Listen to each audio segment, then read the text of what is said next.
Halo teman-teman semua, kami akan mempresentasikan mind mapping core values ASN berakhlak, yaitu adaptif dan kolaboratif. Kami dari kelompok 2, yaitu Weli Juli Zilihu, Yaman Iman Nazara, Yeservin Watihia, Yuprieli Harefa, dan Yusmandriko Mendreva. Peserta Latsar CPNS tahun 2022, instansi pemerintah Kabupaten Nias Utara, dengan pengampung materi Ibu Nurmayana Siregar, SE MSI, sebagai penyelenggara BPSDM Provinsi Sumatera Utara. Adaptif. Mengapa adaptif? 1. Karena adanya perubahan lingkungan strategis. Kedua, kompetisi di sektor publik. Ketiga, karena adanya komitmen mutu. Dan keempat, adanya perkembangan teknologi. Dan kelima, adanya tantangan praktek administrasi publik. Rumusan tantangan perubahan lingkungan yang berkarakteristik VUCA. V-nya yaitu volatility, di mana dunia berubah sangat cepat, bergejolak, relatif, tidak stabil, dan tidak terduga.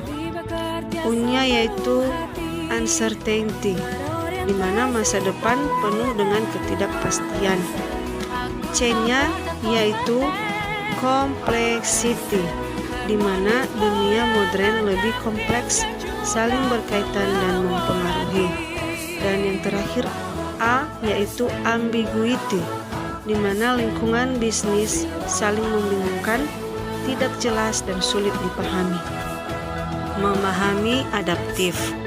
Adaptif itu sendiri yaitu karakteristik alami yang dimiliki makhluk hidup untuk bertahan hidup dan menghadapi segala perubahan lingkungan atau ancaman yang timbul.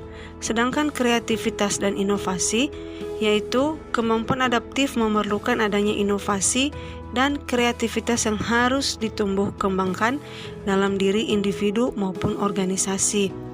Dan organisasi adaptif itu yaitu organisasi yang terus melakukan perubahan, mengikuti perubahan lingkungan strategis untuk menjalankan tugas dan fungsinya.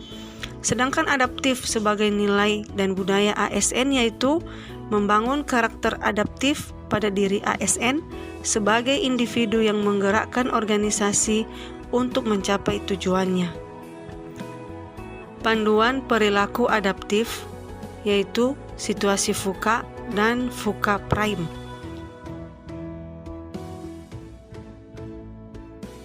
Di mana V-nya yaitu vision, terima dan rangkul perubahan sebagai bagian dari lingkungan kerja yang konstan dan tidak dapat diprediksi. Kedua, buat pernyataan yang kuat dan menarik tentang tujuan dan nilai tim. Sedangkan U, understanding, yaitu 1. Berhenti sejenak untuk mendengarkan dan melihat sekeliling. 2. Jadikan investasi, analisis dan interpretasi bisnis dan kompetitif inteligensi sebagai prioritas. 3. Tinjau evaluasi kinerja. Dan keempat, lakukan stimulasi dan eksperimen. Sedangkan C yaitu clarity, yaitu 1. Berkomunikasi secara jelas dengan tim. 2. Kembangkan tim dan dorong kolaborasi. Sedangkan A agility, yaitu 1. Dorong fleksibilitas. Kedua, pekerjaan dan promosikan orang-orang yang berhasil di lingkungan VUCA. Ketiga, dorong karyawan untuk berpikir dan bekerja di luar area fungsional mereka. Dan keempat, hindari pemimpin dengan mendikte atau mengendalikan. Dan terakhir, kembangkan budaya ide. Seterusnya, panduan perilaku adaptif, yaitu perilaku adaptif lembaga atau organisasi, perilaku adaptif individual, dan panduan membangun organisasi adaptif. Adapun 3 panduan membangun organisasi adaptif yaitu landscape, di mana kemampuan untuk berubah dan terus berupaya antisipatif. Kedua, learning, yaitu mendorong individu untuk terus belajar. Dan leadership, pemimpin yang mengontrol dan mengemudi organisasi, serta menjadi sebagai katalisator dan fasilitator. Adapun adaptif dalam konteks organisasi pemerintah. Tantangan saat ini bukanlah teknis melainkan adalah adaptif. Masalah teknis mudah diidentifikasi, sedangkan tantangan adaptif sulit diidentifikasi.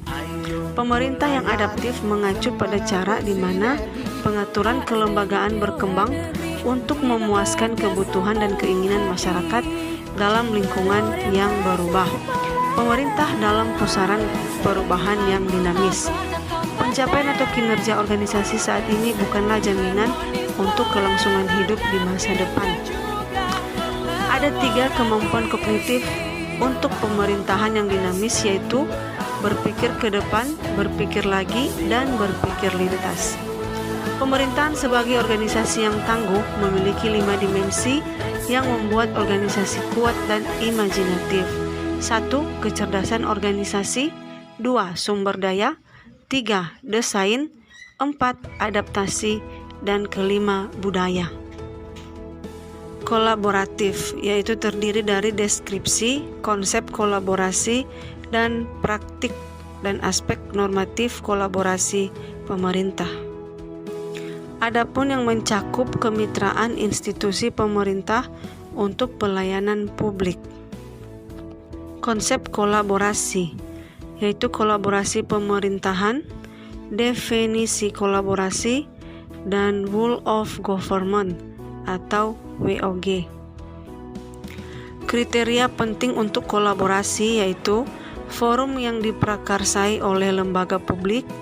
2. Peserta dalam forum termasuk aktor non-state.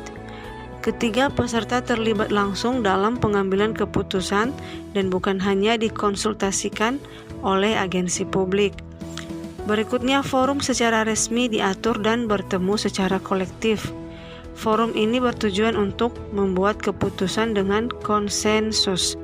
Dan terakhir, fokus kolaborasi adalah kebijakan publik atau manajemen.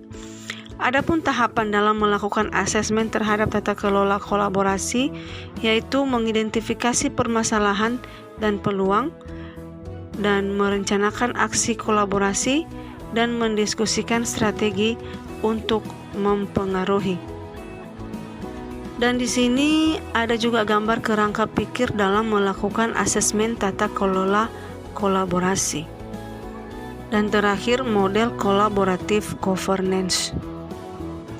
WOG adalah sebuah pendekatan penyelenggaraan pemerintahan yang menyatukan upaya-upaya kolaboratif pemerintahan dari keseluruhan sektor dalam ruang lingkup koordinasi yang lebih luas guna mencapai tujuan bersama dalam bidang pembangunan kebijakan, manajemen, program, dan pelayanan publik.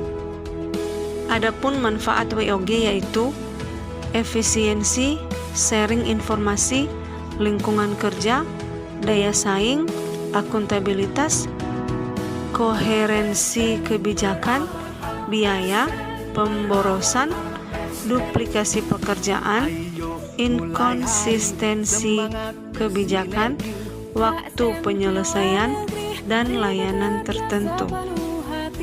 WOG sendiri juga memiliki yaitu keuntungan WOG, praktek WOG, bentuk WOG, tantangan praktek WOG berdasarkan pola, dan WOG berdasarkan jenis.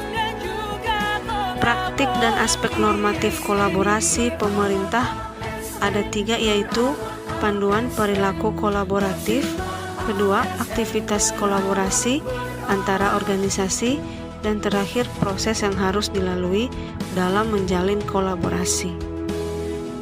Kolaboratif dalam konteks organisasi pemerintah yaitu 1. Faktor yang mempengaruhi keberhasilan dalam kolaborasi antara lembaga pemerintah di mana 1. Kepercayaan, 2. Pembagian kekuasaan, 3. Gaya kepemimpinan, 4. Strategi manajemen, dan terakhir formalisasi pada pencapaian kolaborasi yang efisien dan efektif. Dan yang kedua, faktor yang dapat menghambat kolaborasi antara organisasi pemerintah, yaitu satu, ketidakjelasan batasan masalah karena perbedaan pemahaman dalam kesepakatan kolaborasi, dan kedua, dasar hukum kolaborasi juga tidak jelas. Adapun aspek normatif kolaborasi pemerintahan, yaitu terdapat pada pasal 34 ayat 4 dan Undang-Undang Nomor 30 Tahun 2014 tentang administrasi pemerintahan. Demikianlah hasil presentasi dari kelompok 2 mengenai mind mapping core values ASN berakhlak, yaitu adaptif dan kolaboratif. Sekian dan terima kasih.